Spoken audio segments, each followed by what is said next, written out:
expecting to hear the songs on the album that's just come out. I didn't recognise any of the songs, you know, because they were already on to the next thing, you know. Was that how it was? That was always how it was, yeah. It kind of, we did that, like I say, when I joined, there was 3 or 4 that they were doing as part of the set that had never been recorded, and then by about a month later, there was 5 or 6 that, you know, we wrote the other couple more since I joined. But that was always the way. When the time it stopped, we did the thing, we did the X-Induction out, that was like, and everyone, we got really fantastic reviews, and it was like, this is the ultimate Fallout. And I think that really pissed Mark off in a way, and he thought, and then we did Room to Live, which that was where we wrote it in the studio. That was the first time we'd gone in the studio with nothing, or virtually nothing. Yeah. And it was the most unpleasant experience. He was just basically trying to mess it up. I think we'd all thought we were the next big, you know, Charlie Big Potatoes, whatever. So yeah. I'll show these boys. We turned up the first day, there was me and Steve and Mark, and he neglected to invite Craig or Mark Riley, and brought Arthur Cadman in instead without telling anybody. This is Arthur, he's going to play guitar on this. So he did that, and then he'd have this song, me and Carl wrote it last night. Carl had obviously nicked this drum machine off somebody and set it to the first setting he could find, and that was another song. So that was the first time I remember that process, which was a really good process actually, writing as you go along. Yeah. They get better as you play them. This is another theme that came up, and when I spoke to Brick Smith, who obviously was Mark's wife for quite a long time and was in the Fall twice, which is you know, not a common experience really, but she said that whenever things would be going well, he would throw a spanner in the works, and he would do it deliberately. And one of the times they were about to do a massive gig in Edinburgh, and he fired the sound man just before the gig, and people said, why have you fired the sound man? And he said, well, he was eating a salad. So he fired it. It was sackable effects, clearly, eating a salad. People in shorts either. And if you're in shorts and eating a salad, I think that's Rex, wasn't it? Why didn't he like shorts? He just thought, I don't know, he just had a thing about shorts. You know, Australians in Europe, there's a song that sort of goes on about that, doesn't it? Not a big fan of dogs either, is he? No. He's a cat person. Yeah, He's a cat person? Yeah. I didn't know that. Oh, he is, yeah. Does he own a cat? He always had a cat. Well, he had him and Kay had a brood of them, I think, but then him and Briggs had one, and then I don't know anymore. I don't know, but he always seemed to have a cat. He had a psychic rapport with cats. Right. Oh yeah. That's me to tell you that himself. Well, the psychic thing does come. I mean, Briggs did mention this, that there's quite a few of the lyrics that, you know, were eerily prophetic. Yeah, but it's like Nostradamus, isn't it? You know, you're writing up shite, someone's going to come in.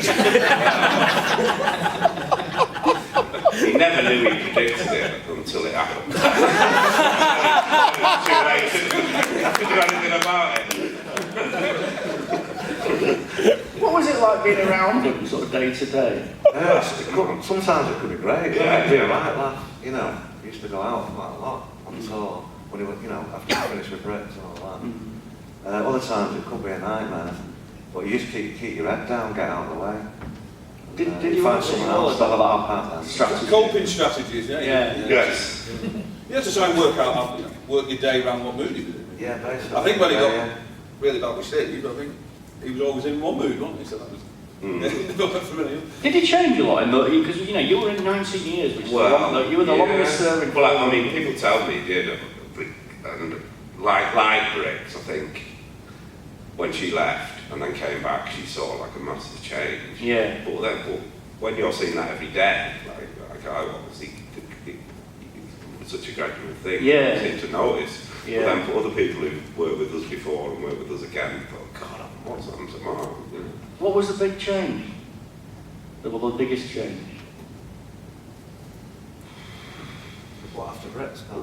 But I suppose between the beginning and the end, you know, or the beginning and the, you know, the later. He got less reasonable, I think. Yeah. He did have a reasonable side, but he was always really, you know, relatively really good to me, you know. When I left the band to become a pop star, obviously it didn't happen. He was really good to us. He gave us loads of really good supports and stuff, and you know, helped us out. He was going to put us on. He had brought an album out of the bands in there. He said, "No, you can go on. Let's take the advance." I'll give him a 10% off, so it's not really. He's obviously well impressed. But he was good to me. I've heard loads of tales about his encounters with journalists, and you know, some of them have been virtually, literally ended up violently. And likewise, I've met him or interviewed him 3 times, I think, over the years. And met him once as a fan. And funnily enough, when I went up to him, literally outside Leeds University in 1981, and asked for his autograph, you know, like a very terrified young schoolboy. And I think actually, even at that point, I'd read the papers, and I knew that this man was probably not like, you know, Bob Geldof or whoever else. I knew that he was different. And I suppose it was a bit like approaching a savage dog, you know, and you thought if you pat it on the head nicely, it would take your hand off. But actually, he was lovely, and he's always been really lovely with me. And so, I don't know if I've just been lucky enough to get him on the right day every time. But he's definitely got a nicer side that you know, that is possibly, I don't know if he likes that to be out there too much, you know, sometimes. I think once you expect him to be unreasonable, then your definition of what's reasonable comes in a bit. You don't have to do that much to be for you to go, bloody hell, you know, I came in, he didn't kick me in the face or anything. We're falling in the trap here because we came here today to not talk about what we're doing. Yeah, right. There's a lot more to the fall than... That is very true. I suppose the constant is Mark, though. He's the one, you know, and possibly the key But to you know, it it's is more to being in a band than keeping the band together. Yeah, yeah. Sitting talking to journalists. Do you think that the members get a rough ride? That you know, the contributions aren't recognised enough? I count myself lucky I'm not mentioned in this book, Renegade. I'm not in there. Honestly. I'm not in People there. do, yeah. But you don't get much of a mention, you were in there 19 years. That's fine. But from the, you know, the wider world, you know, because I suppose there is, you know, I mean, I suppose anyone who writes that for, reads that for, does it for, there is an interest in art that is always there, you know. We weren't tossing and turning, giving away about it. Yeah, fine. I suppose in a way, the thing that it does make, if there's not so much focus on the members, it is very much like a football team. It's the greatest job in the world. Yeah. You know, the bass player out of Muse, bass player out of Coldplay, you could pass them in the street, you wouldn't know who they were, but they're still part of the band and still do the thing. You know, it's great. Who wants to be the singer? Well, the wages were coming still, you know. Yeah. With so much, that's why I took it, you know. If you go step over the line and walk, we did have a couple of fights sometimes, but it's soon forgotten. I think you lasted 3 years, didn't you, before the first punch-up, which is the quite... first one was in Athens in 1991. Right. And then shortly after in Frankfurt, but it was all forgotten, wasn't it? Yeah. Can't remember. What were the inquests like after gigs? It could be horrific. It could be like someone died. You're talking about the early days, I think. The early days it was. It was like matter of life and death. You know, there's a thing John Peel talks about. He's going about the atmosphere. That like there's this crackling malevolence in the air, and he's talking about the dressing room after the gig. And, you know, you could go in sometimes. It'd be like, get the dead. What could be? You know? And other times it was. You only remember. Mark could silence the room by breathing in. Did that change? Did that change? Like when you were in, that kind of thing? It got worse, you know. Did it? Yeah. Wow. After sort of 89, 90, so the Manchester years and all that, you want to distance yourself, but then, you know, Briggs had left. I think he sort of was on his own and he'd lost a bit of control, you know. So it went downhill and you weren't sure what you were going to get, you know. Yeah. I think that there's probably, I mean, I don't know, people probably realise this all the time when, you know, because there is so much focus on Mark's hiring and firing and all the rest of it, that there is actually a lot of pressure on him. And actually, the longer the Fall exists as a relevant and one of the great British groups, I suppose the pressure is it's not like being a footballer, you know. If you score 25 goals a season, the next season people expect you to score 26, and then suddenly you've gone 5 seasons and you've scored 26, 27. And then suddenly you might get a twinge in the back of the leg, you know, and yet they still expect you to come. And so the pressure gets greater as you go on, if you like, really. What for Mark? Yeah, I think so, yeah. Well, you like treating it as a business, you know. He was a businessman. He liked the fact he had an office, you know, in Town New Mount Street. Right? Yeah. He loved all that, didn't he? You know, he set us a pension up for a while, didn't he? Did it? It comes. We've got to get that Comes now, up 10 years. Done this year, right? Yes. this is something that did cross my mind after speaking to him and speaking to other people. That in a way, it does run the band a little bit like a sort of small business. And his dad was a sort of a small, self-employed man. And he seems to run his life in the band in exactly the same way, like a sort of little cottage industry. And the factory keeps churning out, like a factory would. And the members come and go, the operatives come and go, the manager comes and goes, but the person who runs the whole empire is always there, It does seem a bit like a factory at times. I think so.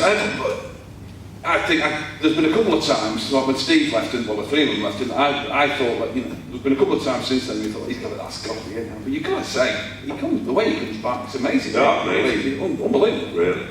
Yeah, you've got to give it him, yeah. I think when you left, that was probably the nearest that they've ever come to collapsing entirely, because virtually the whole lineup abandoned Mark. It's going to be the all-female fall, wasn't it? No, he did the same thing again, didn't he, when Pulse TLC,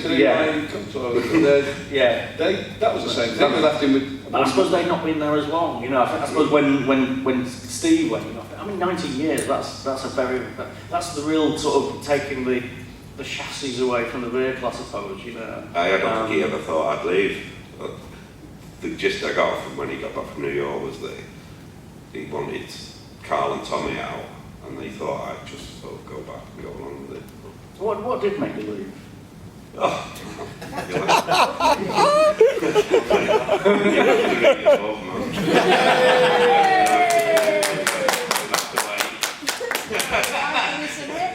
okay, we haven't got long enough.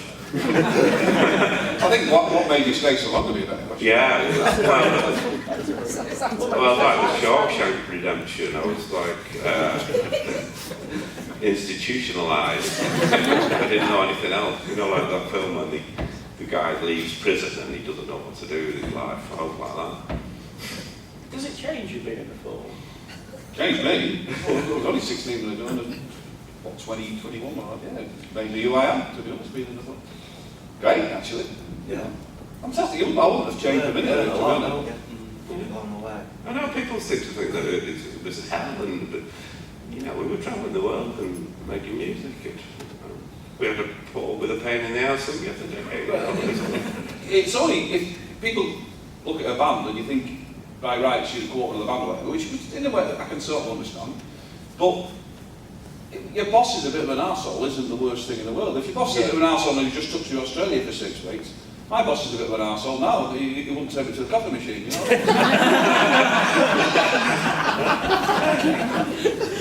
suppose that is probably the dynamic, and the boss has always got to be, there's a slight detachment between the boss and the workers. He can never get too chummy, can he? No. Did you get, I think when I spoke to you last time, I think you did say that you did, because there was a period, people on about Brits leaving, but he went to Edinburgh and I drove him up there, so will he take me up? And they had a lovely flat there, what to get away from Manchester, 1990, and he gave me a set of curtains from the flat, which when I used to live around the corner here, India House, fitted perfect. He was only renting it. Purchase curtains.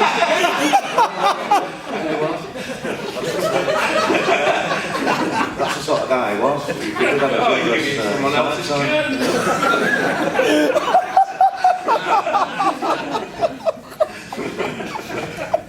Have any of you ever regretted not being, or perhaps a better way to say, would any of you go back? I don't think you should go back myself. No.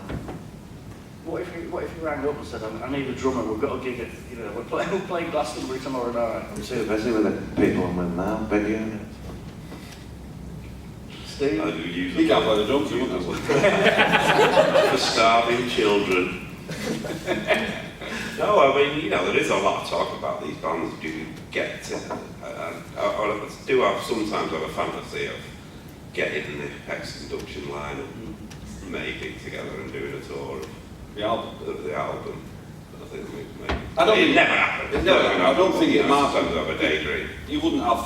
You'd have 5 people there. They weren't built with him. So I don't think nobody would put up with any of the shine. That's long enough for it to have. You wouldn't. I mean, like I say, it's a nice fantasy. Would you want to get a bedroom Arcade Smith for 6 months?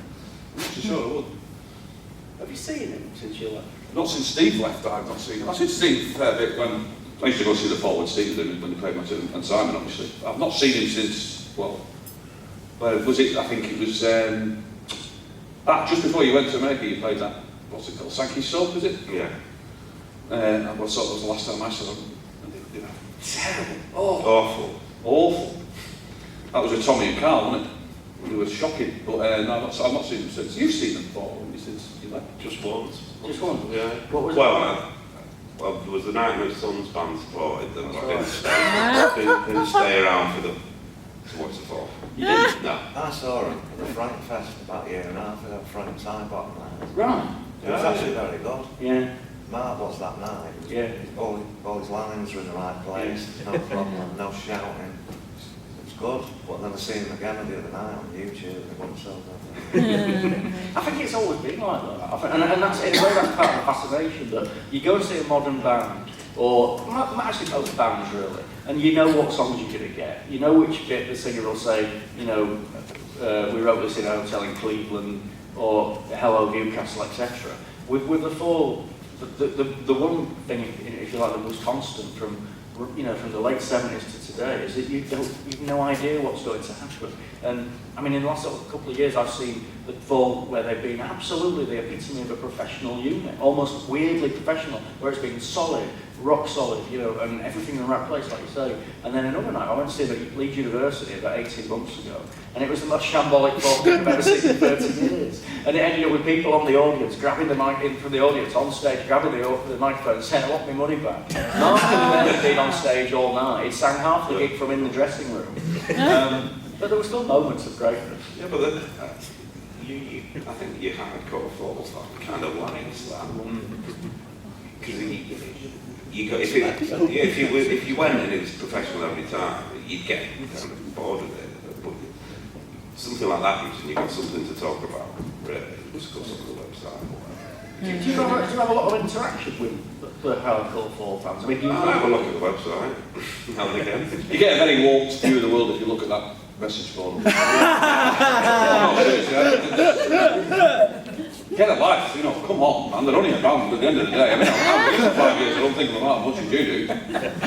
But I don't think they're typical of Fall fans. It's very easy if you go on that forward, because it's an amazing website. There's so much stuff on it, and it's really. But you start to think that these are all the Fall fans, but I think there's a significant bunch of Fall fans who never go near the internet. Yeah. What's the internet?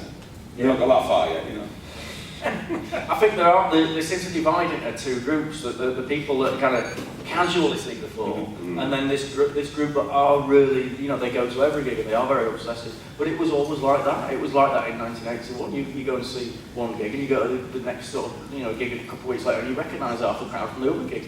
It was always like that, I think. And Mark did used to say in interviews that there were people who just followed the Fall and nobody else. And I don't think that's changed really. Did you find that so? No, we've always been obsessive fans, always, or whatever country we're in, to be there, I might, we wind them up sometimes, In what have a way? look at the face, that was it, I'll put them, that's the way Mark is.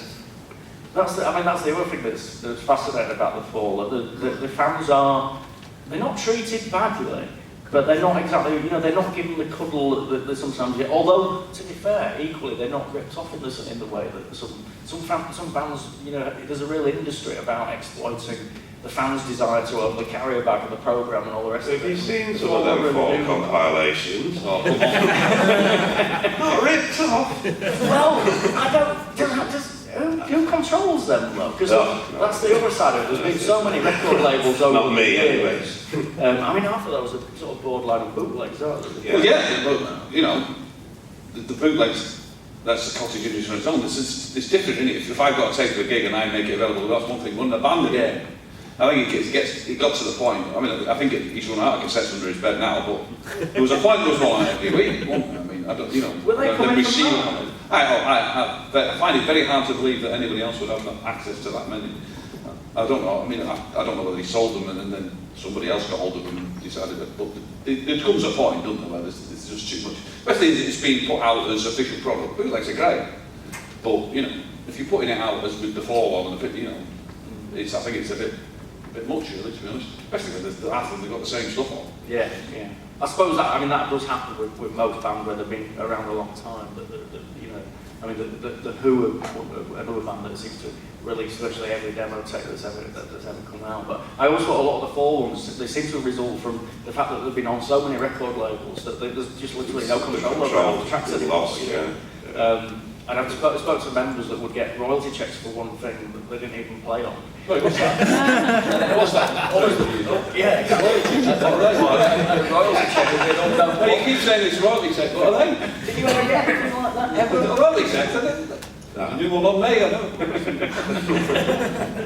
Did you ever have anything like this? Royalty checks off the Yeah. phone. Yeah. Not rare. We used to get away, didn't we? Yeah, we've got waves in Oh, we did at a time. Yeah, make some bob. Yeah, I mean, now with the old iTunes generation, it's not even worth arguing about.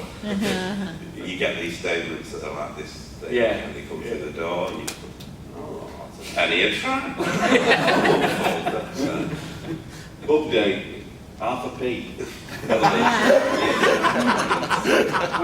We've got about 10 to 15 minutes left. I thought it'd be good to throw it to people, to get people to ask some questions, because this is probably quite a rare opportunity, really, that you get to ask whatever you want of the people that made those amazing records. Really. So, has anybody got any questions for any of these guys? Dave, I wanted to just speak a little bit about. I'm not actually sure who was in the band back at this point, other than Mark Wright. I'm not sure if you were, Steve, but just the it's great hearing these stories, and they're hilarious. But remembering what the Fall were like when they came on the scene in sort of 78, 77, 78, 79, it was such an incredible breath of fresh air.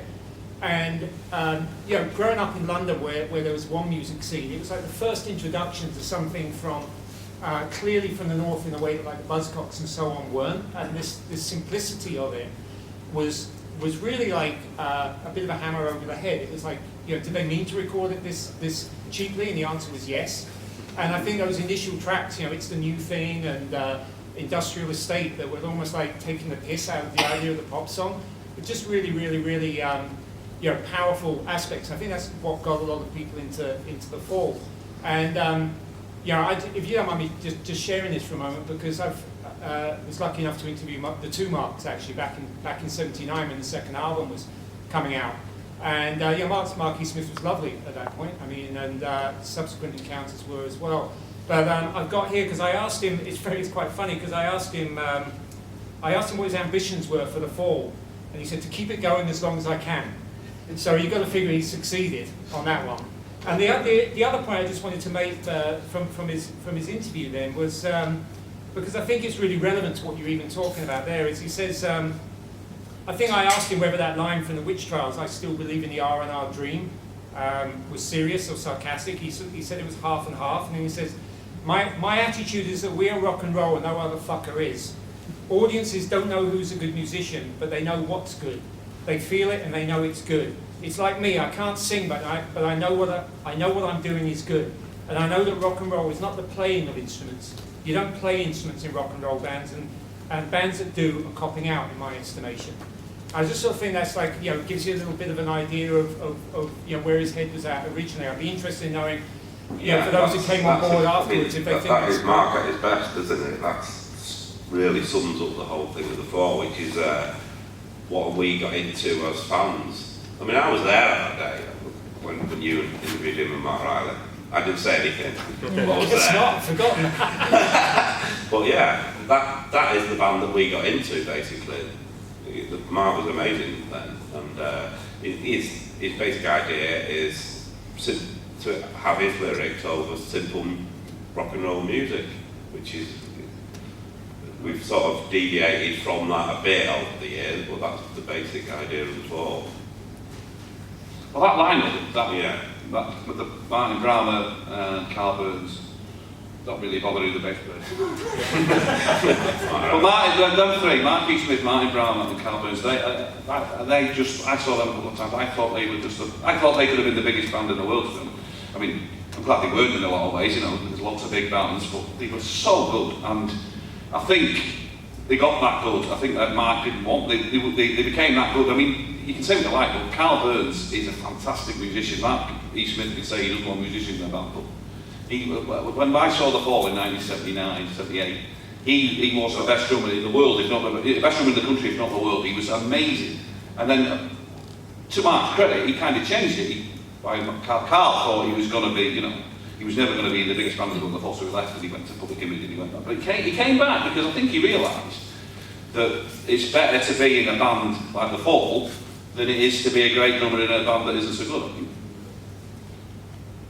I think going back to that simplicity of rock and roll thing and the production, that was probably what really got me into The Fall. It was, you know, I was listening to, at that time, probably the Boomtown Rats, the Buzzcocks, and The Fall, you know, hearing The Fall's record, in fact the first one I heard was totally wired, a mate of mine played me in a basement, and it sounded, although I didn't realise it at the time, what was missing was the production sound that you would get on a normal record. It didn't have any of that. It was almost like it operated in its own different universe, and there was a tension to it, which I didn't hear on any other records. And it was those two qualities, I think, that really drew me in, you know, and obviously drew a lot of people in. Anyone else? Yeah, I've got a question. You've talked a lot about the music and the band itself, but nothing's really been mentioned about writing about it and bringing it back to the theme of the festival somewhat. I'd like to ask the people who have been in the band and who've read about the band as it has been currently written about up till now, how they feel when they read these books, if indeed they have done. That's a very good question. Thank Shall you. I leave the room before the answer comes? We'll give you 20 minutes on The Fall if you like. Well, have you read them, Simon? Which one? Well, there's The Fall. There's quite a few of them, aren't Yeah, there? it's good, yeah. I'm just proud to be part of it, you know. I learnt a lot about rock, you know, the music business by being in The Fall, as simple as that. I got, you know, I've made a living out of it. That's the way I look at it. I think The Fall, it's a great book, and There's a book coming here, I do. well, honestly, personally, from my point of view, it gave too much space to people who played wailing clarinet on two songs. Mentioning no name. Who've got a big mouth. I think that is probably valid criticism. Really. I think any book about The Fall, and I'm not saying it's your fault, because you can't, you know, there's nothing you can do about it, that doesn't have a big interview. You know, if you're going to write all the members of The Fall, and it hasn't got Craig, and it hasn't got Martin. It had Craig in it. Please now. It was out there. You got, oh no, I can't get a conversation out of Craig now, never mind.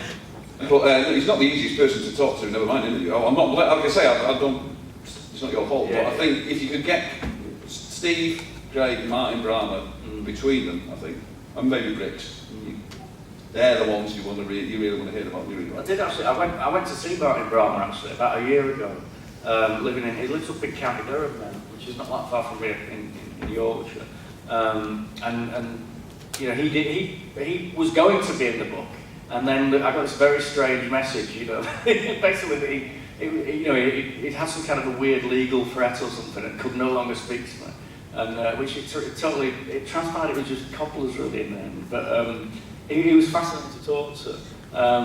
And actually, I think he has kept his own counsel to an extent about being in The Fall. And obviously, the one that really completely eluded me was Carl Burns. I was talking to somebody about this last night. You know, who said, "Do you really regret not getting Carl?" And actually, the closer I got to finding Carl, which did actually end up with me sitting in a car for something like 6 hours outside a house in the middle of the hills in Rossendale, on the grounds that I thought Carl Burns might have lived in this house. At which point you start to realise this is getting a bit out of hand. You know, I'm turning into a lunatic stalker, and I just basically thought the search stops there. But part of me now, I like the fact that I never got Carl. It was a better book for not finding him. I think so. And it's like Father Christmas. You know, I like the myth. Yeah. And you have your fantasies of like what, you know, my dad used to say when I was a very small child, he would look out the window and he used to say, "Look, Father Christmas is going by in the sky on the sledge," you know, you'd be looking out and think, "I can't see him, I must have just missed him." And Carl became Father Christmas to me. That's the first time he giving everybody The opposite of Carl. the Grinch.